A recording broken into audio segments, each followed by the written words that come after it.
Hello, everybody, and this episode is going to be a great episode. Now, we're going to talk about race week, right? So whether you're race week, 1 week out from your HYROX race, or you could be doing another competition similar, but in race week, there are some certain emotions that we are going to face.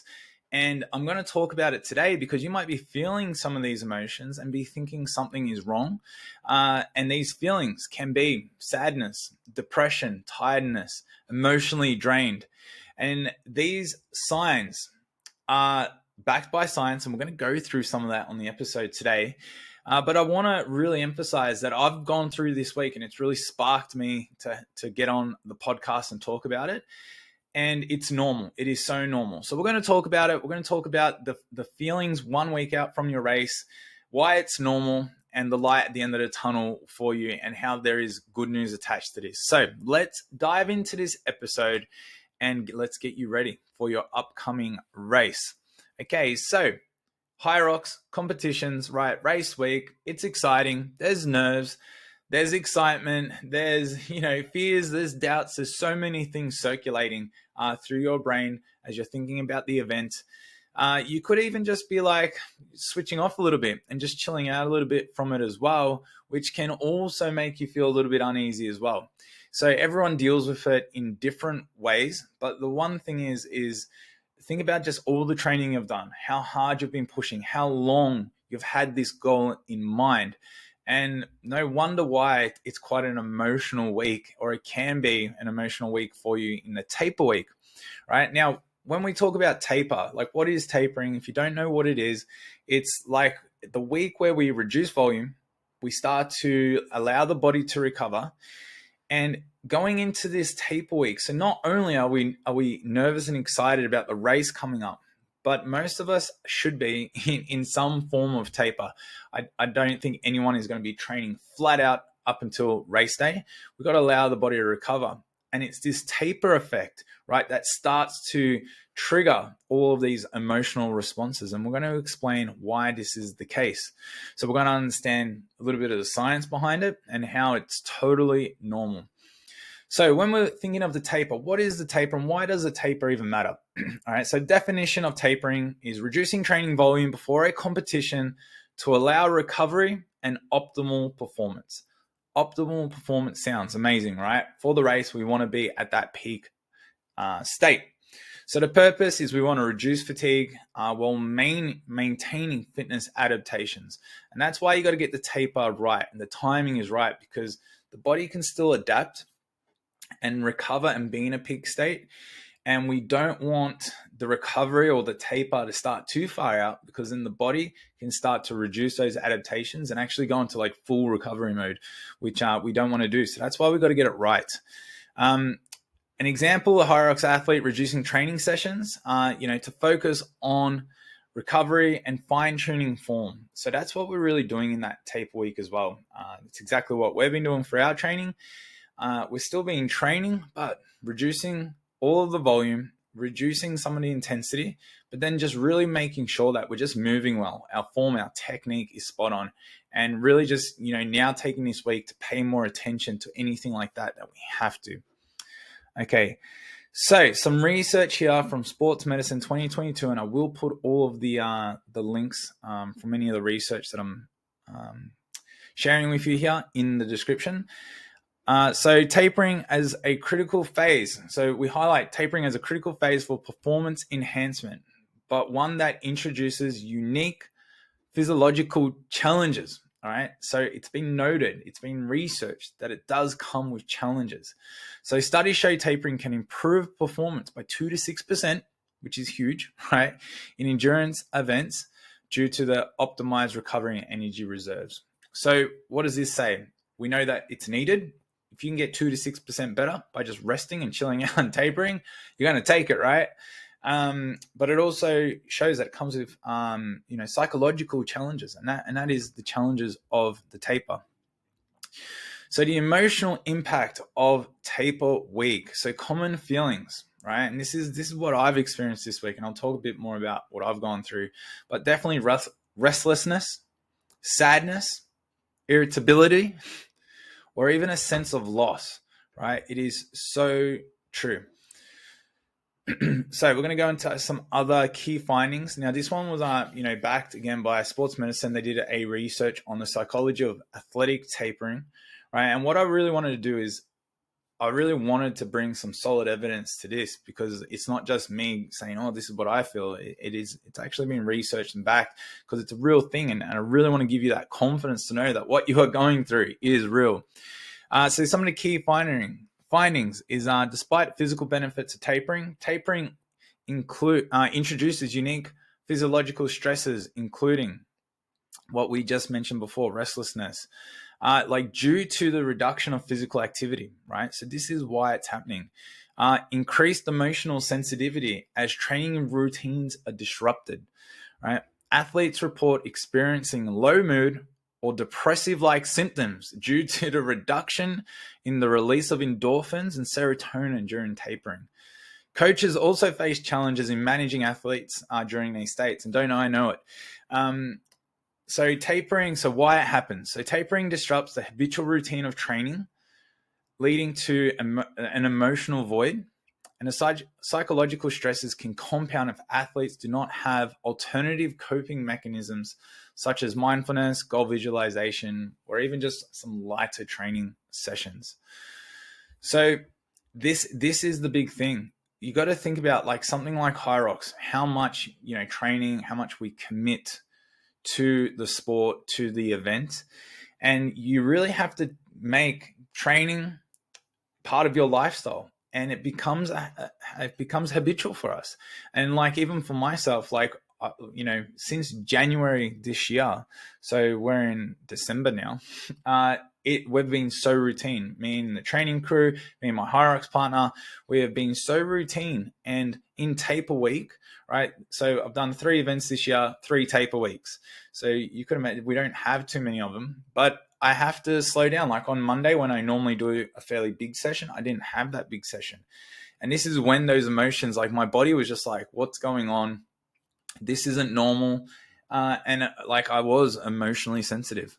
I was definitely short fused. And there was definitely a sense of like, where am I in this world? What's going on right now?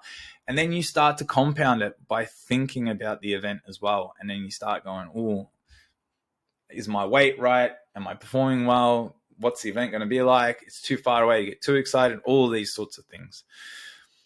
So there's a role to play. So this was also by Neuroscience News, how regular physical activity enhances brain function and mood. So this was done by the University of New South Wales. But the key findings was exercise increases the level of neurotransmitters like serotonin, dopamine, and I can't even say it, a long word. All right. These neurotransmitters are directly linked to mood enhancement, stress reduction, improved focus, and cognitive function. During tapering, the reduced exercise load leads to a drop in these neurotransmitters, all right, resulting in increased irritability, difficulty concentrating, feeling of sadness or lack of purpose. The phenomenon is often referred to as withdrawal from a runner's high. So in the brain, and this is what's happening on a neurotransmitter level. These hormones are not being released into the brain. And that's also, if we think about it, that's what's so great about exercise, and why, these events are great if they get you moving, or if you've never trained or done so much exercise in your life. That's what's amazing about going for an event. But we just have to understand, for that 1 week, for those few days, right, we are going to have this reduction in this. And for many people who are well and truly, addicted to exercise, we understand that whenever we go on holidays or we have events like family events, which take us away from our training, we can experience all of this. So in taper week, you are exactly going to be going through these emotions. Point 3 I got here. So this was from the Journal of Behavioral Addictions 2021. The exercise addiction and mood dysregulation. Right, so study here. So key findings: athletes often become psychologically attached to their exercise routines. Tapering can lead to a sense of loss described as withdrawal symptoms. Symptoms include increased anxiety or agitation, depressive feelings, especially in individuals who who use exercise as a primary coping mechanism for stress suggest the need for alternative strategies during tapering, such as mindfulness exercises, structured goal setting to fill these emotional voids. So this is like, goes beyond just like taking a day off or a bit of rest. For a lot of us, and don't get me wrong, like a lot of people in this world, we're addicted to a lot of things. Exercise is an addiction. And most of the time when you see people who are really good at exercise and the top people, we have an addiction. Absolutely. Now, the thing about addictions is obviously you'd want to have addictions that promote health and that promote, well-being in you, versus addictions like alcohol, gambling, or other things like that. So addictions, we all have them, and we all have them in our ways. And you have to recognize as well, like, are you addicted to exercise? And I think there's like, we have small addictions, and then some people have like, those people who are just like, it's almost a problem how addicted they are.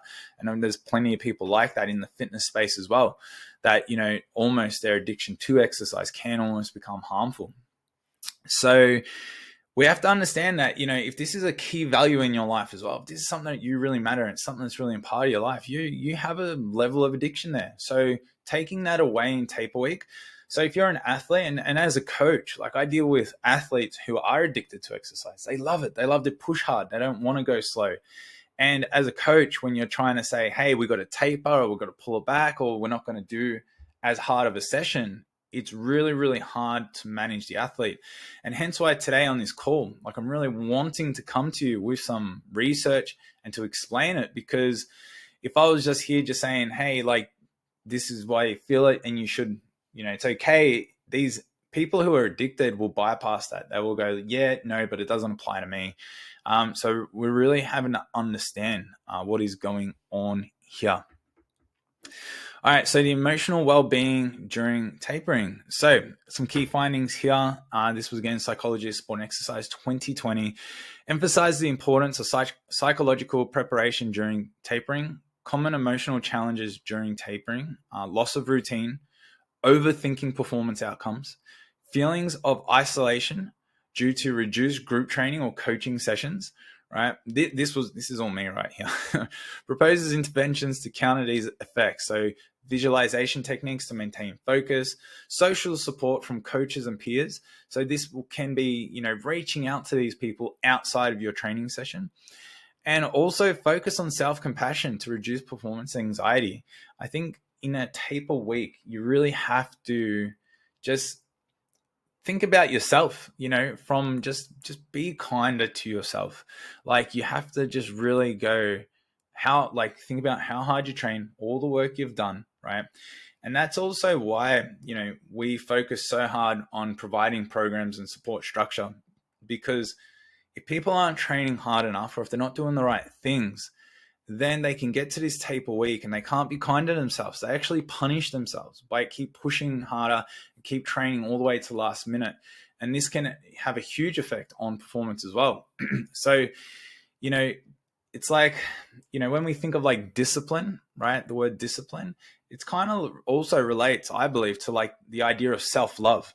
Because if you care about yourself, you truly care about yourself. Like, if you go, oh, I love myself, so I'm going to go eat cake because I deserve it. That's love. Like, yeah, I want to see you happy, you say to yourself.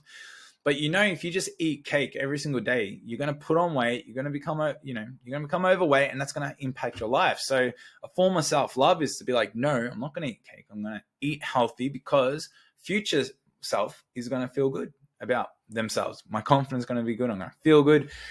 So, or else we'd all just eat cake. So we have to understand that self-love is about doing something today that's not going to benefit you today. It's going to benefit you in the future. And that is, to me, the ultimate form of self-love, is to be like, hey, talking to yourself, hey, I know you really want that cake. I know you really want to do this. I know you really want to do that, but we're not going to do that today because I care about you in the future. And this is why, we're going to be kind to ourselves, or we're going to do this in other ways. So that's a really good point there to ponder, when it comes to self-love and discipline. All right. So we've spoken about science. By now, you should start to understand. You've probably identified with quite a few things there, and you might be experiencing all of this. And again, I'm going to re-emphasize: if you're feeling a bit sad, got a bit of anxiety, again, the loss of seeing your friends in group training or having to remove yourself from some spaces, it's gonna create some different emotions for you this week, and that is totally fine. And we're going to go now through some coping strategies to help you through this taper week. And just to share a little bit. So again, it's Wednesday here, but on Monday for myself, I really started to feel a bit off. I started to feel, just like, what am I doing today? I don't know, like, got taper week. I'm not going to go to the gym like I normally do. I don't want to create soreness or tiredness. And right away, it was just kind of like I was out of routine. I didn't know what I want to do. I had some work to do. Everything felt really slow and sluggish. It was yesterday, so Tuesday, that I actually had a really rough day. Like, everything around me was fine. I was up to date with my work. Everything was gone, but I just could not concentrate. I was very irritable. I was, going on social media, and I was just like, I was just stuck there, just staring at it. Just all these different emotions and feelings came over me, and to the point where I just felt really sad and almost just like down and depressed on myself. And I had no real understanding why. I did a training session in the afternoon, which was a really light session, which was really good. And that helped me heaps straight away. Because, so it definitely highlights to me that I've definitely got some of these addictions to exercise. But it also highlighted to me that exercise is such a way for me to cope with stress in my life. I've got a very busy life. There's lots of little things going on. So it also highlighted that I had to move. I had to get out of the house. I couldn't just sit here on the computer and just, stare at the screen. But I just didn't need to go train hard. So I just was like, you know what, just take it easy. I went, did a light session, went for a bit of a walk, got a coffee. I spoke to my partner. My partner was really there to support me. She listened, and, I got it all off my chest. I just had a little rant, about how I was feeling. And she was just really there to instill some kind words into me. And, I thank her so much. And I really think that you need to not just bottle it up into yourself. You need to really just, go catch up with a friend for a coffee, go for a walk with someone, speak to your partner, and just express it. Because when you do express it, you realize it's not actually that bad. But also, it's just you're just dealing with the emotions, right? And you just need a bit of time to go through. So funny enough, it's Wednesday now. I did my last my last Wednesday run. Again, felt really good from it. But now I'm feeling good. It's like I had, when you don't have enough carbohydrates, and they say you're hangry, and then, you just go get some food. I feel like that. I feel like now I'm over the, HYROX is so far away, but so close. It's Wednesday. Now I'm actually getting excited for the event. I'm feeling really good about it. I did my last little run. So, now it's kind of like, okay, the big events coming up now. But yeah, so what we're going to go through some other coping strategies. So, and this is what I really promote too with people, is we really want to try stick to the normal routine of training. We don't, so even though, yes, we're reducing volume, we're reducing intensity, but you still, if you normally go to the gym on a Monday, you sort of still want to go to the gym on Monday. Or you might go for a walk, but sort of around the same time, and keep that same routine, right? But obviously, you're just going to modify it for your taper. Practice mindfulness. So meditating is something that I love to do. And if you don't meditate, you should really get into it. There's lots of apps, there's YouTube, there's all sorts of ways that you can do it. And for those people who have meditated and love meditating, but what's a common thing we always say? Geez, I really got to do more of that, because we understand it's so good. It's a great chance to calm the mind down, process thoughts, and just really just sit still. So I've been meditating over the last few days, which has really helped. Just before bed, I just focus on my breathing. And the whole thing with meditation is you don't want to shut down thoughts. You just want to be there and just breathe. And if a thought comes in, let it come in, think about it, let it go out.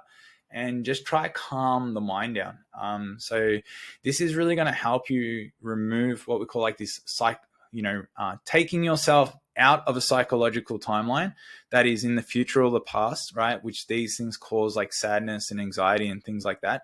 And it's just about coming back to the present moment, as Eckhart Tolle would say, the now. All right, coming back to the now, because as he says, well, there are no problems in the now. Okay, so that's really important. And so it even says here, Journal of Sports Psychology 2019, mindfulness practices have been shown to reduce performance anxiety by 20 to 25% in athletes, which is huge.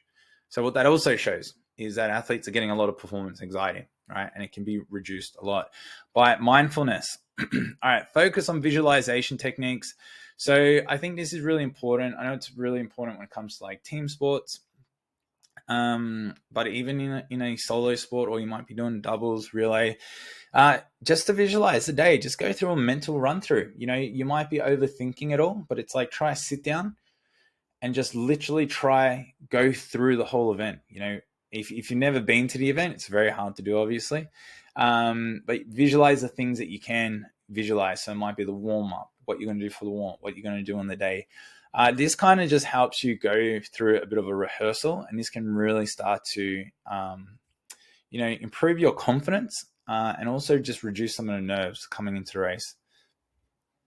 Okay, build a social support network. Okay, so this week is not the time to, again, shut off from the world, shut off from your friends, and just deal with it on your own. No. Okay, no. This is the week to get connected with the friends around you. Maybe take some of the downtime or the, to go see some other friends that you may have in your life that don't do fitness, maybe. No, we don't want to deal with those people. We only want to deal with the fit people in our life. No, joking. What I'm trying to say here is take this time just to connect with people, because you're going through emotional challenges. You're going through loss, you're going through anxiousness, and you just need to maybe talk to people. Maybe someone who, has no idea what HYROX is, and you can just tell them all about the event, as I'm sure we do. So this is just a really great way to just, again, remove that anxiety, remove that stress, and just to, again, have some fun. One of my good friends, actually, Liam Heine and his wife Holly Heine, CrossFit Games level athletes. His wife has gone to the games several times, and they just came back this year from competing. But he made a note. Now their whole team, they went on teams, so their whole team is very high level, very professional.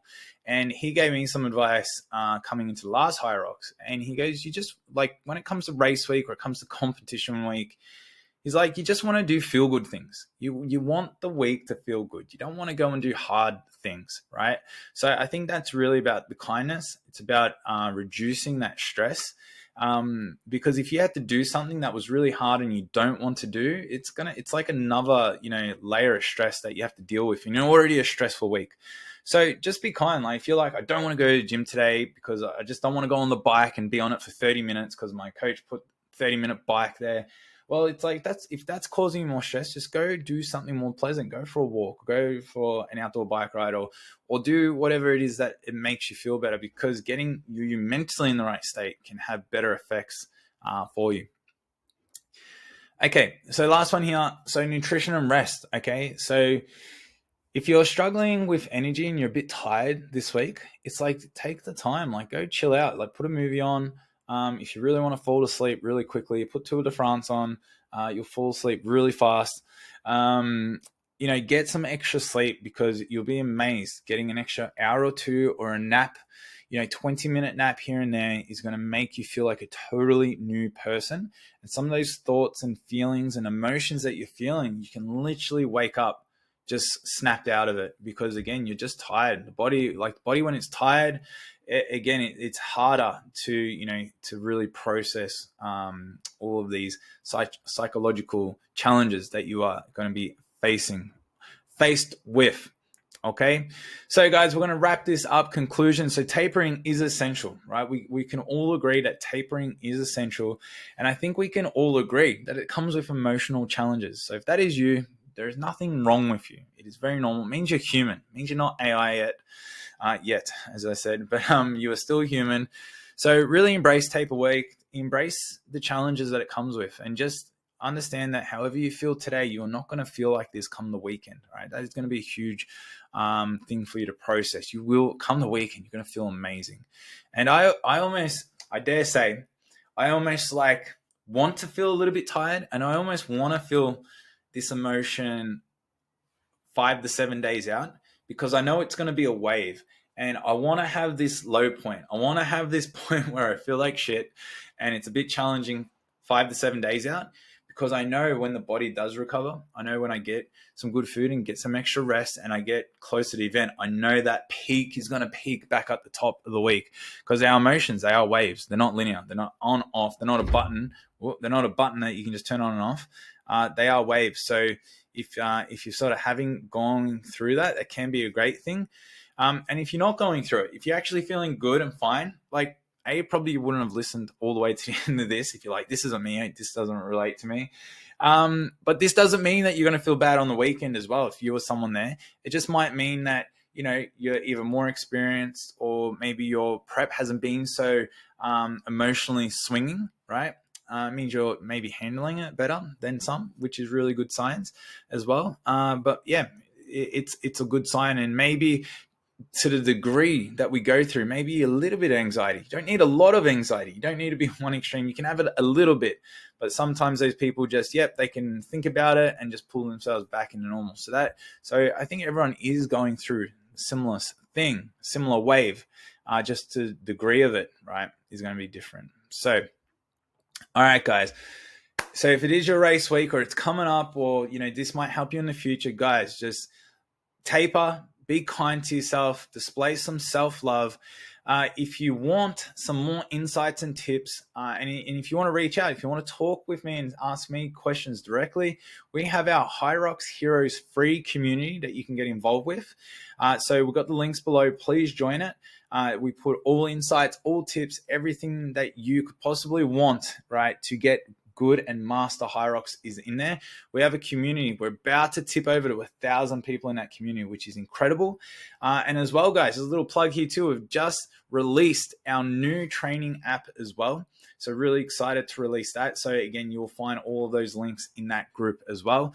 So again, if you're looking for more structure, if you're looking for a plan to follow, if you're looking for more guidance, specifically when it comes to tapering, when it comes to the training protocols, we have that all there now in an amazing app. So you can find that and we can help you as well when it comes to your training. So guys, thank you so much for tuning in. Without your ears or watching this video, I'll just be talking to myself as I normally do. So I appreciate all of you guys, and I hope to see you at HYROX in Melbourne, or another HYROX. We're going to be in New Zealand in February, and then hopefully some exciting news. Hopefully even myself or some people I'm coaching. We're going to be in World Championships, so I am in Chicago real soon. So all right, guys, if you do see me, please come up to me and say hi. I love it when I meet new people and meet people who support us. So please do so. Guys, ciao, arrivederci, and we'll see you very soon.